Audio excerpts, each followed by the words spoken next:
Break के बाद एक बार फिर स्वागत है आप सभी का इनसाइड झारखंड न्यूज के इस बुलेटिन में। चलिए जानते हैं आज की खबरों के बारे में। खबरों की शुरुआत करते हैं टाटानगर से। रेल प्रबंधन द्वारा टाटानगर से अमृतसर जाने वाली जलियांवाला बाग एक्सप्रेस को 4 दिसंबर से लेकर 1 मार्च तक कुहासा को लेकर रद्द किया गया है। रेल प्रबंधन के इस निर्णय का सिख समाज के लोगों ने विरोध करते हुए टाटानगर रेलवे स्टेशन पहुंचकर स्टेशन डायरेक्टर से मुलाकात की और उन्हें एक ज्ञापन सौंपा। साथ ही इस निर्णय को वापस लेने की मांग की, अन्यथा उग्र आंदोलन की चेतावनी दी। इस दौरान सिख समाज के लोगों ने टाटानगर रेलवे स्टेशन में प्रदर्शन कर रेल प्रबंधन के खिलाफ नारेबाजी की। इतना ही नहीं, देश के प्रधानमंत्री पर सिखों के साथ सौतेला व्यवहार करने का आरोप लगाया। साथ ही इस संबंध में रेल प्रबंधन के इस निर्णय को जल्द से जल्द वापस लेने की मांग को लेकर एक ज्ञापन सौंपा। इसकी जानकारी देते हुए केंद्रीय गुरुद्वारा प्रबंधन कमेटी के प्रधान भगवान सिंह ने कहा कि हर वर्ष ठंड के मौसम में कुहासा का बहाना बनाकर रेल प्रबंधन द्वारा ट्रेन को रद्द करने का कार्य किया जाता है। उन्होंने कहा कि अमृतसर सिखों के दिल की धड़कन है। गरीब आदमी ट्रेन छोड़कर दूसरे अन्य वैकल्पिक व्यवस्था को नहीं अपना सकते। जिनके पास पैसा है वो फ्लाइट से जा सकते हैं। ऐसे में आर्थिक रूप से गरीब सिख परिवार कैसे अमृतसर जाएगा। उन्होंने कहा कि इससे साफ जाहिर होता है कि देश के प्रधानमंत्री सिखों के साथ सौतेला व्यवहार करते हैं। उन्होंने कहा कि प्रधानमंत्री का आगमन झारखंड में हुआ। पूरे झारखंड में 3 लाख सिखों की आबादी है, बावजूद सिखों के लिए कोई योजना केंद्र सरकार ने नहीं लाई। उन्होंने कहा कि इस बार ट्रेन को रद्द होने नहीं दिया जाएगा। इसके लिए अगर धरना प्रदर्शन करना पड़े, ट्रेन रोकना पड़े या फिर सड़क पर उतरना पड़े तो करेंगे। सिख समाज के लोग आंदोलन के लिए तैयार हैं। अगर ये ट्रेन इसी तरह रहा तो भाजपा को लोकसभा का चुनाव में सिख विरोध करेंगे, चाहे इसके लिए जो भी परिणाम हो हम लोग करेंगे। हम लोग हमेशा चाहते हैं, हम लोग मिलजुल कर चलना चाहते हैं, सबकी इज्जत करते हैं, लेकिन चूंकि केंद्र में भाजपा की सरकार है, उनका फर्ज बनता है और नहीं होगा तो खुला ऐलान करके हम लोग जो है दूसरे विपक्ष को हम लोग अपना सहयोग करेंगे। जब हम लोग को सहयोग नहीं करेंगे तो किस लिए हम लोग सहयोग करेंगे जी, ये हम लोग का कहना है। ट्रेन पंजाब की अमृतसर की जाती है, उसको हर एक साल कुहासा का बहाना लगा कैंसिल कर दिया जाता है। एक तरफ तो हमारे माननीय प्रधानमंत्री जी बोलते हैं कि हम सिखों को अपने बराबर बैठाते हैं, बहुत सी बड़ी बड़ी बातें करते हैं, लेकिन ऐसे हम लोग को प्रतीत हो कि हम लोग का सौतेला व्यवहार किया जाता है। कल भी माननीय प्रधानमंत्री आए खूंटी में 24,000 करोड़ का अलाउंस करके गए, लेकिन 3 लाख का लगभग सिखों की आबादी है, सिखों के लिए कोई अलाउंस नहीं हुआ। दर्द है हम लोग का। ट्रेन भी हम लोग की कैंसिल होती है, ऐसा क्या होता है। वहीं राज्य स्तरीय अंतर विद्यालय बैंड प्रतियोगिता का आयोजन राजधानी रांची के खेल गांव स्थित एथलेटिक स्टेडियम में आज किया गया। इस 2 दिवसीय प्रतियोगिता में सभी जिलों से बड़ी संख्या में बच्चे शामिल हुए। इस राज्य स्तरीय अंतर विद्यालय बैंड प्रतियोगिता का उद्घाटन दीप जलाकर किया गया। बताते चले कि 2017 में इस प्रतियोगिता की शुरुआत हुई थी। जिला स्तर से प्रतियोगिता में चुने जाने वाले खिलाड़ी इस राज्य स्तरीय प्रतियोगिता में शामिल हो रहे हैं। यहाँ के विजेता बच्चे नेशनल स्तरीय प्रतियोगिता में शामिल होंगे। 2 दिवसीय इस प्रतियोगिता का समापन कल होगा।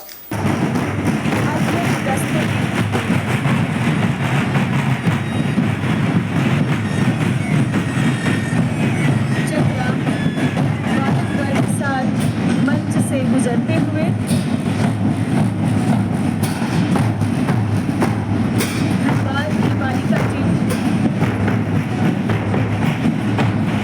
इधर केंद्रीय जनजातीय मामलों के मंत्री अर्जुन मुंडा के निवास स्थान घोड़ाबांधा में महाप्रसाद का आयोजन किया गया, जिसमें विभिन्न राजनीतिक दलों के नेतागण एवं सामाजिक संस्थाओं से जुड़े सदस्य मौजूद थे। सभी ने इस मौके पर महाप्रसाद ग्रहण किया। कार्यक्रम के मौके पर अर्जुन मुंडा ने कहा कि सोहराय के शुभ अवसर पर लक्ष्मी माता घर आती हैं।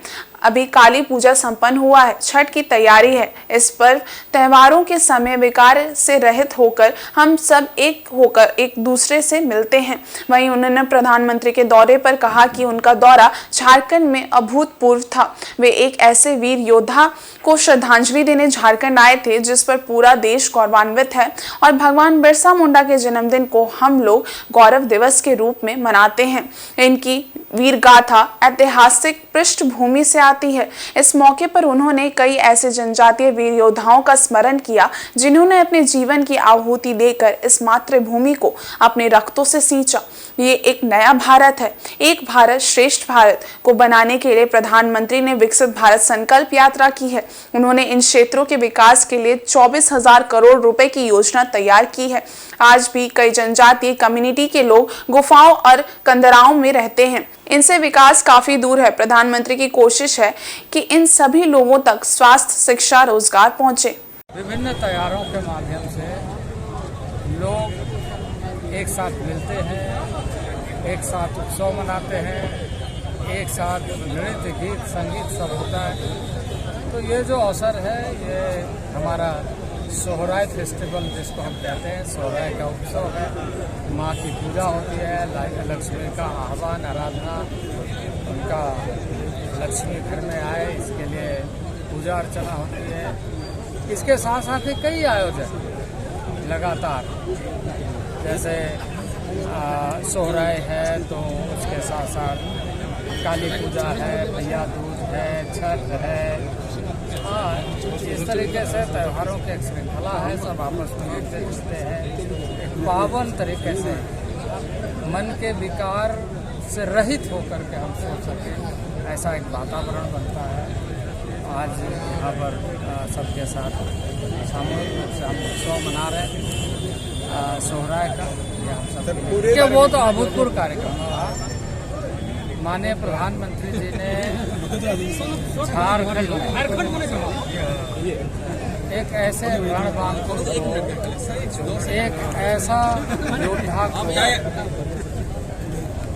श्रद्धांजलि अर्पित करने के लिए आए, पुष्पांजलि करने के लिए आए, जिसमें पूरे देश को गर्व होना चाहिए और है। 15 नवंबर को भगवान बिरसा मुंडा का जन्मदिन है। उस दिन पूरा देशवासी स्वाभिमान दिवस के रूप में, गौरव दिवस के रूप में, खासकर जनजातीय समाज जिसकी वीर गाथा ऐतिहासिक पृष्ठभूमि के साथ जुड़ी हुई है, और बहुत सारे ऐसे योद्धाओं ने, कल प्रधानमंत्री जी ने बहुत सारे योद्धाओं का, रानी दुर्गावती का नाम लिया, गांडेलियो का नाम लिया, फूलो, झानो, सीधू, कानू, चांद, भैरव, नीलांबर, पीतांबर, सबका नाम लिया। ऐसे बहुत योद्धा देश के अंदर है। मध्य प्रदेश के टाटिया भील का नाम लिया।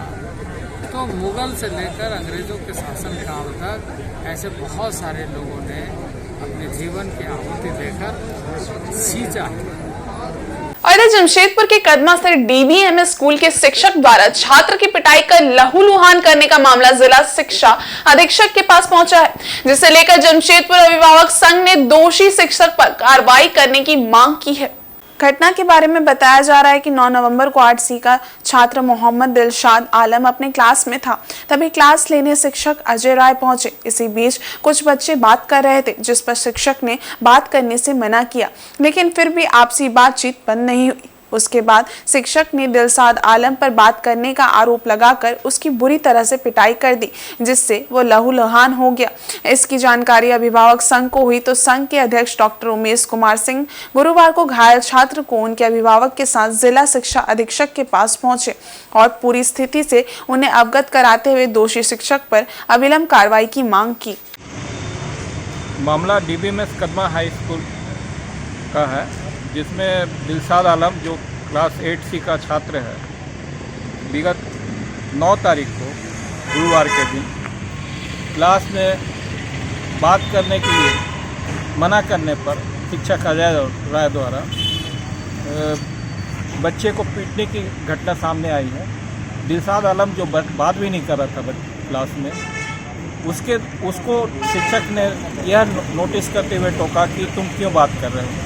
इस पर दिलशाद आलम ने कहा कि मैं सर नहीं बात कर रहा था, जबकि उसके बगल में बैठे हुए बच्चे ही बात कर रहे थे। अजय राय ने, शिक्षक जो हैं, वो अपने इस बात को यह कहते हुए 2 झापड़ दिलशाद आलम को मारे कि तुम मुझसे जबान लड़ा रहे हो, जबकि दिलशाद आलम ने कहा कि सर मैं नहीं बात कर रहा था। तो शिक्षक अजय राय गुस्से से बिफरते हुए कहा कि तुम इस तरह से भाषा उपयोग कर रहे हो, मुझसे जबान लड़ा रहे हो, और उन्होंने लगातार घूंसों से उसके दिलशाद आलम के चेहरे, पीठ और सर पर प्रहार करना शुरू किया और तब तक प्रहार करते रहे जब तक दिलशाद आलम दर्द से कराहने नहीं लगा और उसके होठ कट जाने के कारण खून नहीं बहने लगे। ऐसे में इस शिक्षक द्वारा इस तरह से बर्ताव बच्चे के साथ करना कहीं भी आरटी अधिनियम के तहत प्रावधान में नहीं आता है।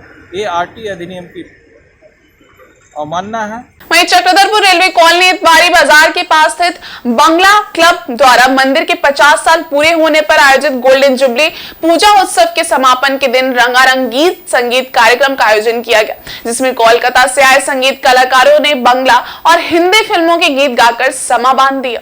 इस कार्यक्रम से पहले मंदिर प्रांगण में काली पूजा उत्सव के दौरान आयोजित किए गए विभिन्न प्रतियोगिता के विजेताओं को पुरस्कृत कर सम्मानित किया गया। इस पारितोषिक वितरण समारोह में मुख्य अतिथि के रूप में युवा नेता सन्नी उरांव मौजूद थे। सन्नी उरांव और विशिष्ट अतिथियों ने विजेता उपविजेता बच्चों व खिलाड़ियों को पुरस्कृत कर सम्मानित किया। इसके बाद मंदिर प्रांगण में कोलकाता से आए कलाकारों की टीम ने रंगारंग संगीत कार्यक्रम पेश किया। गायक कुमार कुणाल और गायिका सुदेशना कुंडू ने अपनी मधुर आवाज में बांग्ला से लेकर हिंदी फिल्मों के मशहूर गीत गाए, जहां मेलोडी गीत सुनकर लोग संगीत में खो गए। वहीं डांस हिट गीत और संगीत की जबरदस्त धुन कर लोग झूमने को मजबूर हो गए। क्या बच्चे, क्या बूढ़े, क्या जवान, क्या महिलाएं, सभी ने मंच के सामने थिरकते हुए काली पूजा का उत्सव मनाया।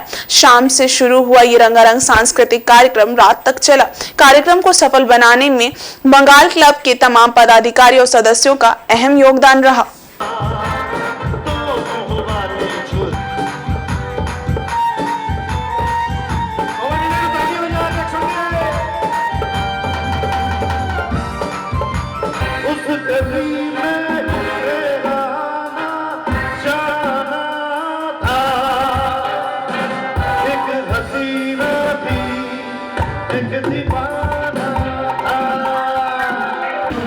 जैसे कि हम लोग जानते हैं कि आज 3 दिवसीय कार्यक्रम आपका संपन्न हुआ। तमाम बच्चे किसी भी तरह से मान लीजिए जो भी प्रतियोगिता यहाँ पर संपन्न हुआ, चाहे वो ड्राइंग के माध्यम से हो या फिर खेलकूद दौड़ के माध्यम से हो, पूरी मंदिर कमेटी को, मैं समिति के सारे अधिकारी को तहे दिल से धन्यवाद देना चाहूँगा। आज आपके कार्यक्रम के बदौलत छोटे छोटे बच्चों को अपना प्रतिभा को निखारने का मौका मिला। ऐसे तो बहुत कम चांस मिलता है बच्चों को अपना प्रतिभा निकालने का, उसमें से एक अवसर आप उनको प्रदान किए, उसके लिए मेरी ओर से हार्दिक शुभकामनाएं। इसी तरह प्रत्येक वर्ष, आने वाला वर्ष भी आप इस तरह किसी कार्यक्रम को इससे ज़्यादा धूमधाम से कीजिए। हम सभी की शुभकामनाएं आप लोगों से हमेशा रहेगी। आप एक एकता की मिसाल है। इस बंगाली क्लब काली मंदिर एसोसिएशन के जितने भी सदस्य हैं, आपको देखा देखी ही सही, आपकी एकता को देखते हुए सही, और भी लोग अगर इसमें जुड़ते हैं या फिर अपना कोई समूह बनाते हैं और इस तरह कार्यक्रम करते हैं, तो बच्चों के लिए भी अच्छा है, मंदिर समिति के लिए भी अच्छा है, और आगे आने वाली पीढ़ी से जागरूक होगी आपकी प्रतिभा को देखते हुए, मतलब बच्चों की प्रतिभा को देखते हुए बच्चों को हमेशा हर एक कार्यक्रम में बढ़ावा मिलेगा। वहीं राष्ट्रीय प्रेस दिवस 16 नवंबर के उपलक्ष्य में सरायकेला समाहरणालय स्थित सभागार में आर्टिफिशियल इंटेलिजेंस विषय पर एक परिचर्चा का आयोजन किया गया, जिसमें उपायुक्त के साथ जिले के पत्रकार भी। परिचर्चा में शामिल पत्रकारों को संबोधित करते हुए उपायुक्त ने कहा कि पत्रकार समाज का आईना होते हैं।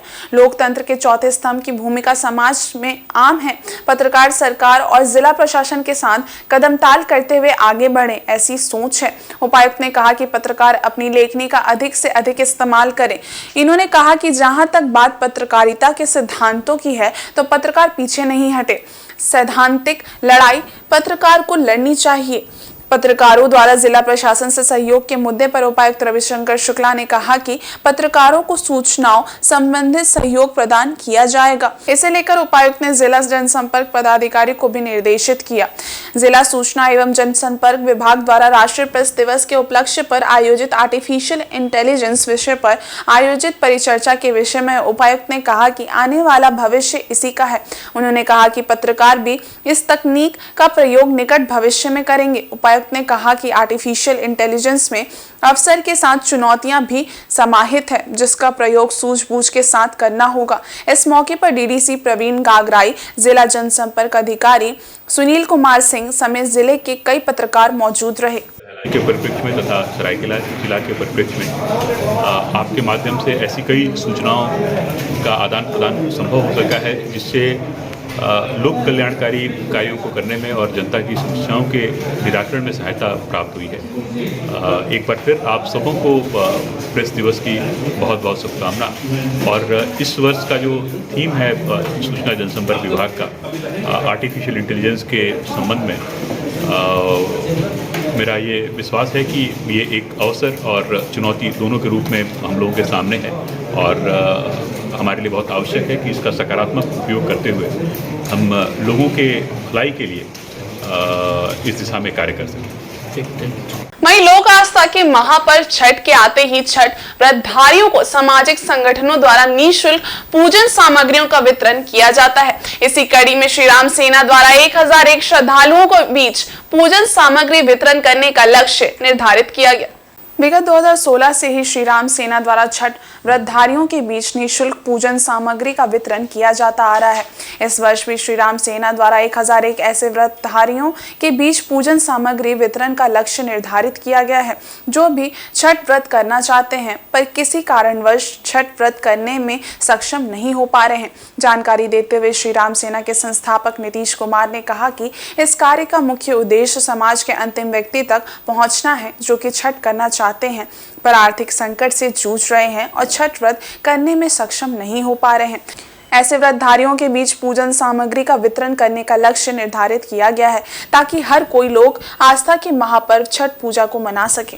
1001 आदमी का निःशुल्क सूप है एवं फल का सारा सामग्री है, जैसे में आपका केला है, सेब है, गन्ना है, अनारस है, नींबू है, गागल है, पानी फल है, आपका हल्दी है, अदरक है, मैंने फल का आदि सामग्री मैंने जितना सामग्री है सब कुछ क्या है कि सूप के साथ में एक झोला में भाई क्या है कि एकदम पूरा सम्मान के साथ क्या है कि सभी व्रतधारियों को निःशुल्क वितरण किया जाएगा। ये 18 तारीख को दिन शनिवार है। यही है कि सर क्या है कि जो लोग भी व्रतधारी हैं जो क्या है कि जरूरतमंद व्यक्ति हैं, नीडी है, जिनको एकदम आवश्यकता है, जो किसी कारणवश क्या है कि नहीं कर पाते हैं या किसी परेशानी आ रहा है, तो सर यही छोटा सा क्या है कि हम लोग का संस्था की तरफ से प्रयास है कि उन लोगों का जरूरतमंद व्यक्ति तक क्या है कि हम लोग पहुंचने का प्रयास करें, जो समाज का अंतिम व्यक्ति हैं उन तक क्या है कि उनको लाभ मिले।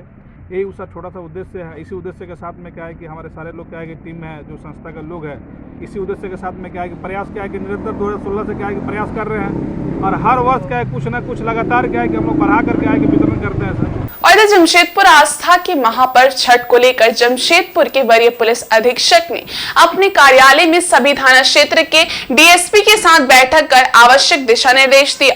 आस्था के महापर्व छठ को लेकर जमशेदपुर शहर में बड़े वाहनों का प्रवेश रहेगा वर्जित। वहीं नदी घाटों के समीप ट्रैफिक पुलिस की अतिरिक्त व्यवस्था की जा रही है ताकि नदी घाटों में पहुंचने वाले व्रतधारियों से अपील की जा सके कि प्रशासन द्वारा निर्धारित किए गए पार्किंग जोन में ही वाहन खड़ी करें ताकि ट्रैफिक जाम की स्थिति उत्पन्न ना हो। साथ ही इस बार नदी घाटों में मोटरसाइकिल पर सादे लिबास में पुलिस पदाधिकारी लगातार गश्त करेंगे। सभी थाना क्षेत्र के थानेदार को लगातार रात्रि गश्त के निर्देश दिए गए हैं। पुलिस लगातार पिछले कई दिनों से इस बात को लेकर तैयारी की जा रही है और ख़ास तौर पर अगर हम घाटों की बात करें, घाटों पर जाने वाले श्रद्धालुओं की बात करें तो ट्रैफिक व्यवस्था को लेकर विशेष तौर पर तैयारी की गई है।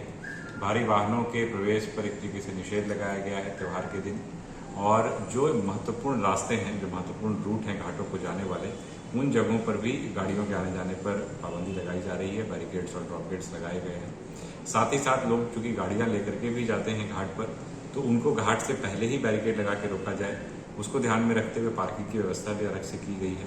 इस प्रकार के कुल 36 पॉइंट्स की पहचान की गई है जिससे लोगों को असुविधा का सामना न करना पड़े। इसके अलावा जितने भी घाट, उन सभी घाटों पर हम लोग पर्याप्त संख्या में बलों की प्रतिनियुक्ति कर रहे हैं, दंडाधिकारी भी रहेंगे साथ में।